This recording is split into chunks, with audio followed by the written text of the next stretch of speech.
अस्सलाम वालेकुम, this is Abdul Rahman. Welcome back. PSX player के प्लेटफॉर्म से मुखातिब हूँ। आई होप कि आप सब लोग खैरियत से होंगे। मार्केट की बात कर लेते हैं, आज की मार्केट ने क्या परफॉर्म किया और आगे मार्केट की क्या पोजीशन है। देखें, सबसे पहले एक चीज़ मैं आपसे जो है डिस्कस करना चाहता हूँ। कल बड़ी आवाज़ें आ रही थी मार्केट के हवाले से कि कंपनीज बाइंग साइड पर है, foreign individuals, other organisations buying side, insurance companies buying side पर है, म्यूचुअल फंड बाइंग साइड पर है, ओवरसीज़ पाकिस्तानी बाइंग साइड पर है FIPLIPI डेटा के मुताबिक। देखें, एक चीज़ मैं आपको क्लियर कर दूं, हमें जो है रियलिटी की तरफ आना पड़ेगा। ठीक है, रियलिटी को समझना पड़ेगा, एक्सेप्ट करना पड़ेगा। हकीकत को हम जुटला सकते ही नहीं हैं। अगर FIPLIPI डेटा पर ही मार्केटें चलने लग गई तो ये कल की बाइंग ने क्या कर लिया फिर आज। ठीक है, और दूसरी चीज़ ये है कि अगर मार्केट जस्ट फंडामेंटल्स पर या जस्ट FIPLIPI पर या जस्ट मार्केट इंडेक्स को देखकर चलने लगी तो मार्केट में पैसा नहीं कमाया जा सकता। ठीक है, सिर्फ टाइम वेस्ट किया जा सकता है और अपना पैसा ज़ाया किया जा सकता है, इसके अलावा कुछ नहीं मिलता। दूसरी चीज़, कल की बाइंग जो थी वो एग्रेसिव बाइंग थी, एग्रेसिव कैटेगरीज़ के लोगों की बाइंग थी और जो कि ऊंधे बल आकर गिरे। और ऐसा ही होता है एग्रेसिव बाइंग जो, जिसको हम डिसेप्शन ऑफ माफिया भी कहते हैं, कि वो एग्रेसिव बाइंग करवाते भी हैं। और थर्ड वर्ड इसके लिए ये होता है कि अट्रैक्टिव बाइंग करवा कर फिर मार्केट को नीचे उसी जो है इसकी रियलिटी की तरफ ही ले जाया जाता है। वॉल्यूम को आप देखेंगे तो कल का वॉल्यूम इस प्राइस के साथ सूट नहीं करता, ये हमारी डिस्कस हो चुकी थी। आज का वॉल्यूम इस प्राइस के साथ सूट करता है क्योंकि जितना वॉल्यूम आया है 93 मिलियन का वॉल्यूम आया, इसके हिसाब से प्राइस ठीक जा रहा है। यानी कि ये एक प्योर हमें जो इंडिकेट करती है चीज़ कि मार्केट में वॉल्यूम एंड प्राइस एक दूसरे के साथ हैं, दोनों एक दूसरे के साथ एक्चुअल काम कर रहे हैं, सही राइट काम कर रहे हैं और सही डायरेक्शन में मार्केट अब जा रही है। यहाँ पर कोई ऐसी ट्रैप की सिचुएशन नहीं है क्योंकि price and volume are equal and जो है एक दूसरे का साथ दे रहे हैं। ठीक हो गया। RSI को देखें तो RSI भी जैसे कि डाउन साइड मूव कर चुका है और ये स्ट्रेंथ इंडेक्स की है, जैसे कि RSI रिलेटिव स्ट्रेंथ इंडेक्स। उसके अलावा दूसरी चीज़ें यहाँ पर मैं आपके सामने एक बिल्कुल नॉलेजेबल चीज़ें रखने वाला हूँ जो डीप यानी कि थॉट्स के साथ हैं और डीप एनालिसिस के साथ हैं, जो कि आपको पता चले कि आप इस वक्त किस जगह पर खड़े हैं, मार्केट किस लेवल के साथ काम करती है, आपका माइंड किधर है और आपका माइंड किधर होना चाहिए। ये कुछ चीज़ें मैं क्लियर करने वाला हूँ, मेरे साथ रहिएगा। दूसरी चीज़ ये है कि सपोर्ट एंड रेजिस्टेंस दे देता हूँ कल के जो खिलाड़ी हैं इंट्राडे वाले उनके लिए। ठीक है, रेजिस्टेंस आपका रहेगा 46,000 का। ठीक है, 46,400 का, 46,400 का रेजिस्टेंस रहेगा।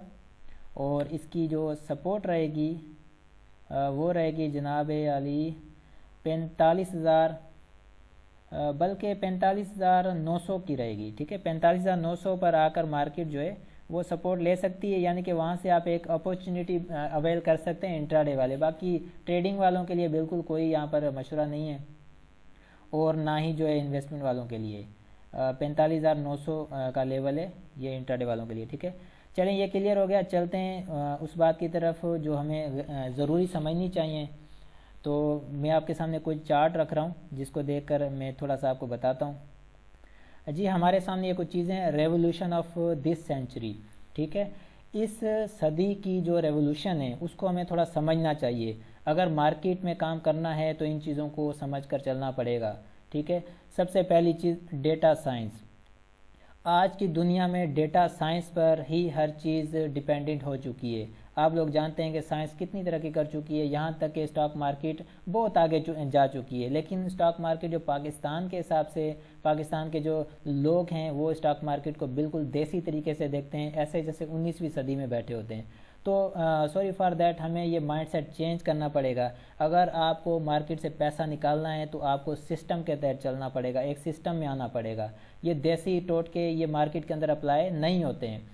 दूसरी चीज़, आर्टिफिशियल इंटेलिजेंस इतनी पावरफुल हो चुकी है। ठीक है, वो इन सेकंड्स जो है ना आपके जो है ना सारे मामलात को एक इन 1 सेकंड आपकी सारी चीज़ें कैलकुलेट करके आपके सामने रख देती हैं चीज़ें। ठीक है, आर्टिफिशियल इंटेलिजेंस यानी कि इंसान से बहुत आगे जा चुकी है। हालांकि इंसान ने ही इसको क्रिएट किया है, इसको जनरेट किया है, इंसान ने इसको बनाया है, लेकिन आर्टिफिशियल इंटेलिजेंस इंसान ने इतनी खूबी के साथ बनाया है कि वो इंसान की बस में ही नहीं होती, इंसान के यानी कि कॉन्सेप्ट से भी आगे निकल चुकी है कि आप एक सेकंड में कितनी कैलकुलेशन कर सकते हैं, लेकिन वो आर्टिफिशियल इंटेलिजेंस ने उसको करके दिखाया, लेकिन बनाई हुई इंसान की है। और जब एक इंसान ने एक चीज़ को बनाया है, उसके ऊपर फिर आना, उसके ऊपर काम करना और उसके मुताबिक फिर उसका फ़ायदा उठाना, तो ये तो बनता है। अगर ये नहीं कर पाते हम लोग तो फिर हम जो है बिल्कुल जो है हम बहुत पीछे रह जाएंगे, और हम इस चीज़ का फ़ायदा अगर नहीं उठा रहे तो हम डेफिनेटली मार खाएंगे। तीसरी आ जाती है मशीन लर्निंग। आज के दौर में मशीन लर्निंग हर चीज़ यही है। जैसे कल मैंने कुछ स्टॉक्स आपके सामने रखे थे, 4 स्टॉक्स जिनके ऊपर मैंने एनालाइज किए थी चीज़ें। देखिए वो सारा डेटा वो कैसे मुमकिन है। एक शख्स, मैं कहता हूँ अगर किसी स्टॉक को एनालाइज करने बैठे तो उसके घंटों लग जाते हैं उसको प्रॉपर एनालाइज करने के लिए। अगर 4 स्टॉक लेकर बैठे तो एक दिन में उसको कंप्लीट एनालाइज नहीं कर पाता अगर वो कंप्लीटली एनालाइज करने की कोशिश करे तो। लेकिन मशीन ऐसी है, मशीन लर्निंग एक ऐसा प्रोसेस है जिससे वो 100 स्टॉक्स को इन अ 1 सेकेंड जो है, इन अ 1 क्लिक वो आपके सामने पूरा डेटा रख देती है। ये है मशीन लर्निंग का दौर, ये मशीन लर्निंग की पावर। ठीक है, जैसे कि मैंने आपसे कल कहा कि मैं आपके सामने 100 ऑफ शेयर्स की सारी वैल्यू, सारा डेटा आपके सामने रख दूंगा कि उसको उसके मुताबिक हम कैसे काम कर रहे हैं। ये सारी चीज़ें पॉसिबल हैं, ये सारी चीज़ें पॉसिबल हैं क्योंकि साइंस बहुत आगे जा चुकी है। देसी तरीके मार्केट में ख़त्म हो चुके हैं। पैसा कमाना है, साइंस के साथ चलना पड़ेगा क्योंकि ये दौर ही साइंस का है जो 21वीं सेंचुरी है। ठीक है, ये दूसरा चार्ट है मेरे सामने, रेवोल्यूशन ऑफ स्टॉक मार्केट। ठीक है, इन स्टॉक मार्केट में क्या इंकलाब आया है ये आपके सामने रखता हूँ। जैसे कि फॉर एग्जांपल ये हमारे पास फर्स्ट ऑप्शन है clustering data analysis, clustering data science analysis. ठीक है, क्लस्टरिंग डेटा साइंस एनालिसिस वो होती है जैसे कि आप जो है आपकी मार्केट के हिसाब से आपके जितने भी स्टॉक्स हैं या जो भी आप मार्केट का इंडेक्स है, किसी को भी किसी चीज़ पर आप तोलना चाहते हैं, देखना चाहते हैं, आप क्लस्टरिंग डेटा साइंस एनालिसिस के थ्रू उसको आप अपना टाइम बचाते हुए बहुत ही जल्दी आप 1 क्लिक के साथ आप उन चीज़ों को देख सकते हैं, एनालाइज कर सकते हैं। ठीक है, यानी कि इतना फास्ट हो चुका है ये स्टॉक मार्केट को दौर लेकर। जैसे कि आप बात करेंगे यूएसए वालों की, जापानीज़ की, चाइनीज़ की, ये इतना आगे जा चुके हैं, इनकी सोच इतनी आगे जा चुकी है कि इन लोगों ने दुनिया को पीछे छोड़ दिया है। आप फॉरेक्स ट्रेडिंग को देख लें, उसके अंदर क्या कितनी बड़ी मार्केट है, वर्ल्ड लेवल पर सबसे बड़ी मार्केट फॉरेक्स ट्रेडिंग है, जहाँ पर करेंसी मार्केट जिसको कहते हैं हम लोग, वो किस पर चल रही हैं। ब्लैक बॉक्स का नाम देते हैं कि ब्लैक बॉक्स पर जो चीज़ें जो सॉफ्टवेयर बेस्ड हैं चीज़ें वो बहुत आगे निकल चुके हैं। उनके मुताबिक अगर काम किया जाए तो मार्केट को डिफीट भी किया जा सकता है और मार्केट के अंदर से पैसा निकाला भी जा सकता है और हर चीज़ को फेस किया जा सकता है। उसके बाद सेकंड ऑप्शन है कि agglomerative clustering data science analysis. ये agglomerative clustering data science analysis वो होती है कि जैसे फॉर एग्जांपल आपका कोई ट्रेंड है, आपका कोई साइकिल है, आपका कोई जोन है, उसको आप आइडेंटिफाई कैसे कर पाते हैं। एक आपकी मार्केट बॉटम हो चुकी है, बॉटम आउट हो चुकी है। ठीक है, उसके बाद आपको नहीं पता कि मार्केट, क्योंकि मार्केट जब बेरिश जोन में होती है, जब नीचे जा चुकी होती है तो लोगों की कमर ऐसी टूट चुकी होती है कि वो जब मार्केट बॉटम आउट हो चुकी होती है, ऊपर का सफ़र करना शुरू कर देती है, तब भी वो जिनकी कमर टूट चुकी होती है डिलीवरीज वालों की, उनकी हिम्मत ही नहीं पड़ती कि दोबारा वो मार्केट के अंदर आकर एक बुलिश जोन को पकड़ सकें। एग्लोमेरेटिव क्लस्टरिंग डेटा जो होता है, डेटा साइंस के मुताबिक जो एनालिसिस होती है वो बुलिश जोन को आइडेंटिफाई करने के लिए होती है, बुलिश जोन को पकड़ने के लिए होती है। ठीक है, मैं यही कहना चाहता हूँ कि बुलिश जोन जब आएगा सब लोग उससे डर रहे होंगे, उसके अंदर एंट्री नहीं करेंगे। क्यों? बेरिश जोन डिलीवरी वालों की ऐसी कमर तोड़ेगा कि वो बुलिश जोन से भी डरेंगे कि कहीं ऐसा ना हो कि हम अभी ट्रेड करें और ये नीचे आ जाए। हालांकि वो बुलिश जोन उनको वो फिर ऐसा ऊपर जा रहा होगा कि लोग देखते रह जाएंगे सिर्फ। इसी तरह से दूसरा थर्ड नंबर पर divisive clustering data science analysis. ये वो एनालिसिस है जैसे कि मार्केट बुलिश अपना ट्रेंड कंप्लीट कर लेती है, ओवरबॉट हो चुकी है, तो उसके बाद वो आ जाती है बेरिश जोन के अंदर कन्वर्ट हो जाती है। जब वो बेरिश जोन में कन्वर्ट हो जाती है तो divisive clustering data science analysis के तहत उसको आइडेंटिफाई किया जाता है और उसके ऊपर फिर अपना काम शुरू किया जाता है।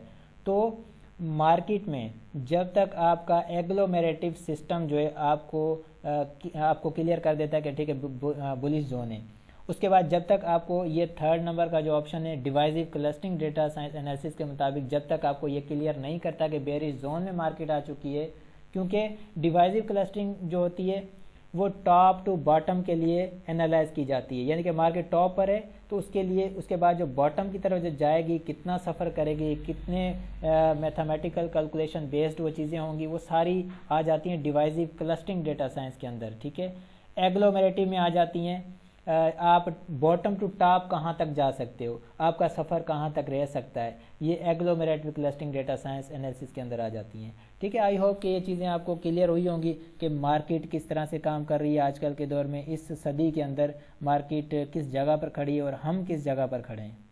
अभी मैं चार्ट की तरफ चलता हूँ, कुछ चीज़ें यहाँ पर मैं आपको और थोड़ी सी क्लियर करता हूँ। ये मेरे सामने 100 इंडेक्स का चार्ट है। ठीक है, 100 इंडेक्स का चार्ट यहाँ पर कोई वैल्यू नहीं रखता है, ये मैं आपको क्लियर बता रहा हूँ, क्योंकि इंडेक्स की तो वैल्यू नहीं है। अगर ये ग्रीन कैंडल या रेड कैंडल बनी है तो इसमें मेरा क्या फ़ायदा है, मैं यहाँ पर तो बाइंग नहीं कर रहा ना। आपको अगर फ़ायदा उठाना है इंडेक्स को छोड़ के इंडिविजुअल स्क्रिप्ट्स की तरफ आपको जाना चाहिए, उनके जोन उनके साइकिल को देखना चाहिए, बाकी उनके इंडिविजुअल जो भी फंडामेंटल बाकी चीज़ें भी उसके साथ आ जाती हैं। सिर्फ चार्ट के ऊपर डिपेंड करके आप एनालाइज करके मुमकिन ही नहीं है कि आप स्टॉक मार्केट से पैसा निकाल सकें। जैसे कि फॉर एग्जांपल मैं यहाँ पर एक GGL की मिसाल देता हूँ, ये GGL एक स्टॉक है। ठीक है, अब देखें कि कल की मार्केट जो पॉजिटिव थी, लेकिन इसकी कल की कैंडल जो है नेगेटिव क्यों है। ठीक है, ये देखें कल इसने नेगेटिव कैंडल बनाई। ठीक है, इसने कल नेगेटिव कैंडल बनाई, आज फिर नेगेटिव बनाई। अगर इंडेक्स को देखकर इसमें कोई बाइंग करता, क्योंकि इंडेक्स तो नेगेटिव पॉजिटिव था ना, इतनी बड़ी इंडेक्स ने कैंडल बनाई और इसने नेगेटिव बना दी, क्यों, क्या वजह है।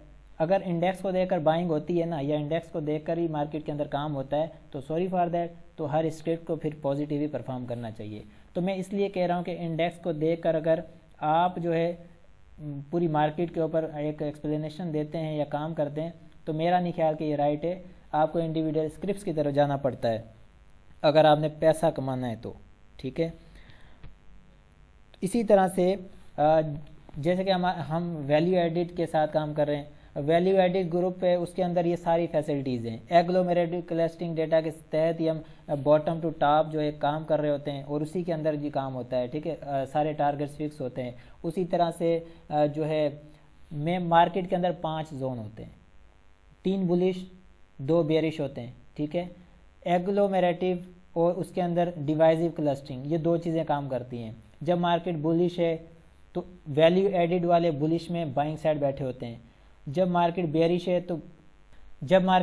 है तो वैल्यू एडिड वाले शॉर्ट सेल में बैठे होते हैं। तो वैल्यू एडिड ग्रुप वालों के लिए बहुत बड़ी अपॉर्चुनिटी है यहाँ पर इसके मुताबिक, क्योंकि सारी चीज़ें एग्लोमेरेटिव क्लस्टरिंग डेटा साइंस के तहत हैं और डिवाइसिव क्लस्टरिंग डेटा साइंस के तहत हैं। फिर उसके बाद दूसरा एक ऑप्शन है प्रीमियम वाला है। प्रीमियम में तो जो है ओवरऑल बहुत सारी अपॉर्चुनिटी उसमें भी है, टेक्निकल एडवांस आप उसमें जो है सिखाया जाता होता है। और दूसरी चीज़ है उसके अंदर पोर्टफोलियो मैनेजमेंट है, फिर ट्रेडिंग आ जाती है। तो ये चीज़ें सारी डेटा बेस पर हैं। ठीक है, साइंटिफिक डेटा बेस पर हैं, तो ये बहुत एडवांस हैं, इसमें इसका मुकाबला है ही नहीं यहाँ पर।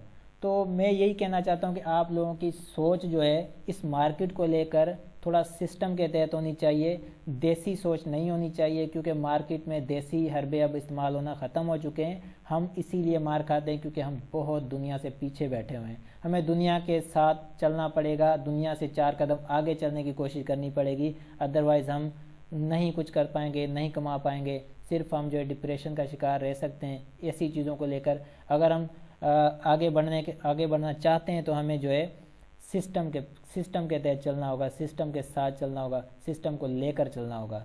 Thank you very much. I hope कि बेटर फील कर रहे होंगे आप ये सब नॉलेज लेकर। तो मिलते हैं नेक्स्ट वीडियो में, बहुत सारा ख्याल रखिएगा। अल्लाह हाफिज़।